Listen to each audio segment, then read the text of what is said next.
I'm still the cute one. I'm the Kyle Broflovski lookalike. And I'm obviously Peter Griffin. And welcome to KORRACAST, Episode 4.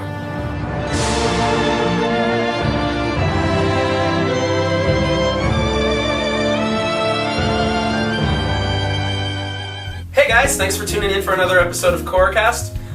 We don't really have a whole lot to talk about this week, aside from our predictions for Episode 3 of Legend of Korra. But before we get to that, in celebration of the premiere of Legend of Korra, we actually threw a big party at my house, and it was awesome and a lot of people attended.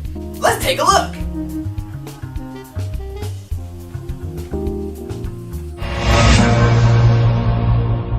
Everybody, thank you for coming to my Avatar party. So we're gonna watch the first 2 episodes of Legend of Korra. Avatar! Alright, enjoy the show, let's go! Woo!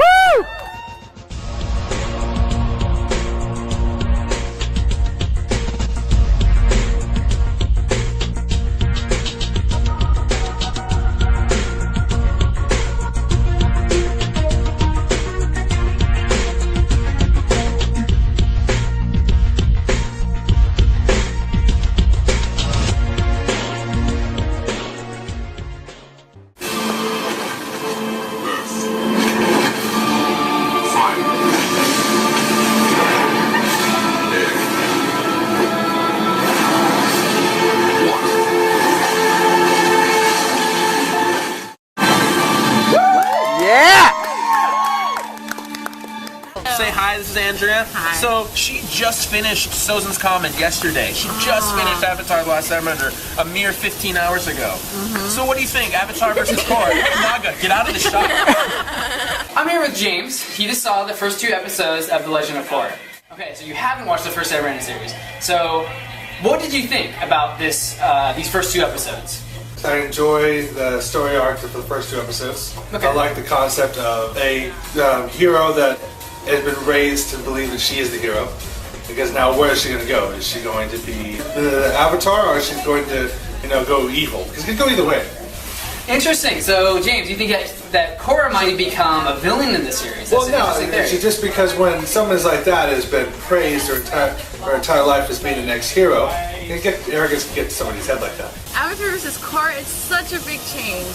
The polar opposite. I mean, it's hard adjusting with not having Aang because he's what you want. He's the patient, just generally good guy. And Korra, she doesn't really know how to do this yet. She's too hot-headed. It might be hard to live up to those expectations that society is expected of. Yeah, because she has different challenges than the original one. The original one was the guy having to save the world. The world has been saved in her instance, and now what is she going to do, House? Because now she has this standard she has to live up to.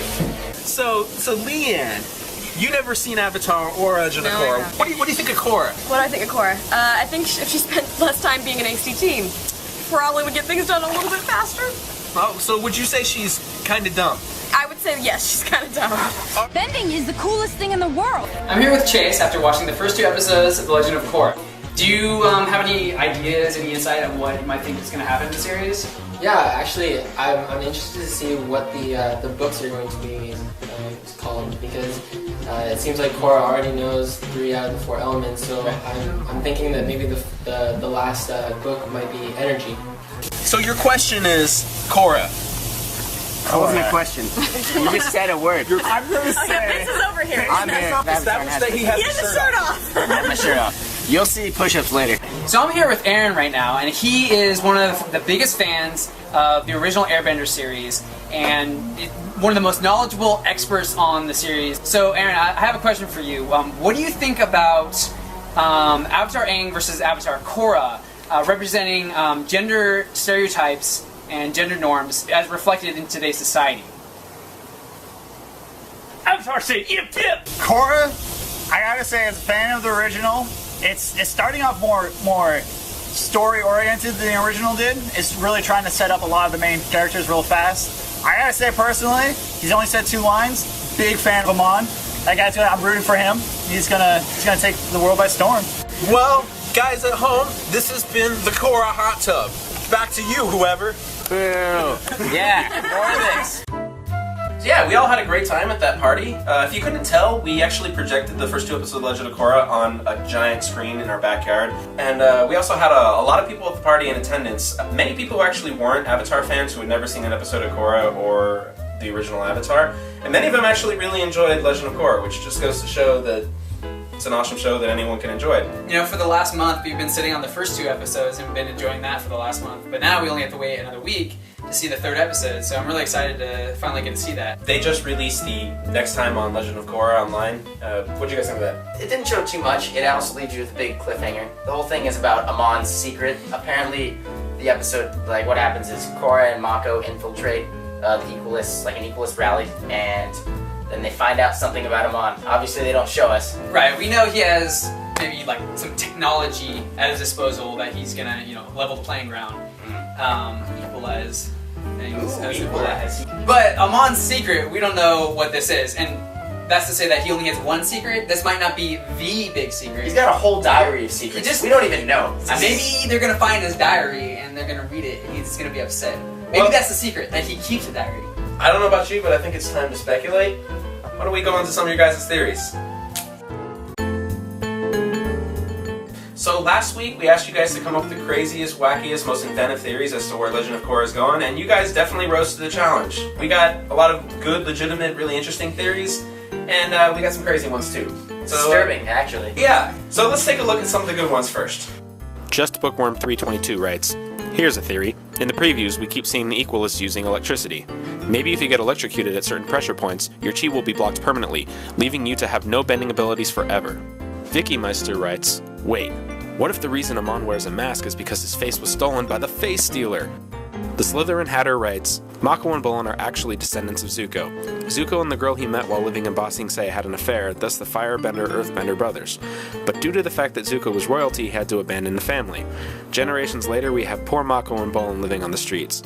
With Korra in their life, they will end up claiming their birthright, just like Aang helped Zuko claim his."